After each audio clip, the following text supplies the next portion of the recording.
স্বাগতম আবারও আমার নতুন ভিডিওতে। আজ আপনাদেরকে দেখাতে চলেছি বাংলার এক অপরূপ গ্রামের জীবনের গল্প। কেমন কাটে গ্রামের মানুষের দিন, তাদের পরিশ্রম, প্রকৃতি আর ইতিহাসের অসাধারণ কিছু মুহূর্ত আজ দেখবেন এই ভিডিওতে। ভিডিওটি যদি ভালো লাগে অবশ্যই লাইক, কমেন্ট, শেয়ার করবেন। এটাই আমাদের বাংলার চিরচেনা গ্রাম। ভোরের আলো ফুটতেই শুরু হয় মানুষের জীবন যুদ্ধ। কেউ মহিষের গাড়ি, কেউ ঘোড়ার গাড়ি নিয়ে পথে নামে, কেউ মাঠে কাজ করে, কেউ হাটে বসে জীবিকার সন্ধানে। নদী, খাল, সবুজ মাঠ আর পরিশ্রমী মানুষের ঘামে গড়ে ওঠে আমাদের গ্রামের সৌন্দর্য। এই সহজ সরল জীবনই বাংলার আসল পরিচয়। গ্রামের প্রতিটি পথ যেন এক একটি গল্প বলে।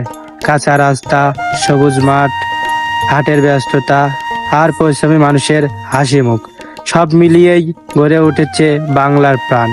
যতবারই এই দৃশ্য দেখি ততবারই নিজের শিকড়ের কথা মনে পড়ে যায়। গ্রামের প্রতিটি সকাল যেন শুরু হয় এক নতুন স্বপ্নের শুরু।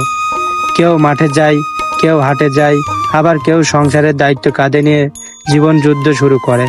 এই পরিশ্রমী মানুষগুলোর কারণেই বেঁচে আছে আমাদের গ্রাম, বেঁচে আছে বাংলার ঐতিহ্য। সবুজের মাঝে লুকিয়ে আছে হাজারো গল্প, পাটের আঁশ, কৃষকের ঘাম, সব মিলিয়ে যেন জীবন্ত এক বাংলাদেশ। এই দৃশ্য যতই দেখি ততই গ্রামের প্রেমে পড়ে যাই।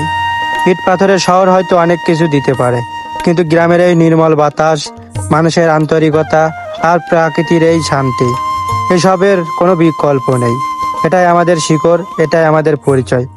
একজন কৃষকের ঘামের প্রতিটি ফোঁটায় লুকিয়ে থাকে হাজার মানুষের খাদ্য। একজন শ্রমিকের পরিশ্রমে এগিয়ে চলে একটি পরিবার। এই গ্রামের প্রতিটি মানুষই আমাদের কাছে অনেক সম্মানের, প্রতিটি গল্পই অনুপ্রেরণার।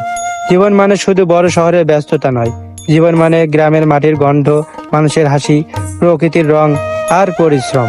এই গল্পগুলোই আমাদের সত্যিকারের পরিচয়, আমাদের গর্ব। যারা গ্রামে বড় হয়েছে তারা জানে এই মাটির টান কখনো শেষ হয় না। যত দূরে যায় না কেন, গ্রামের এই পথ, এই মানুষ, এই প্রকৃতি বারবার আমাদের ফিরিয়ে আসতে বাধ্য করে।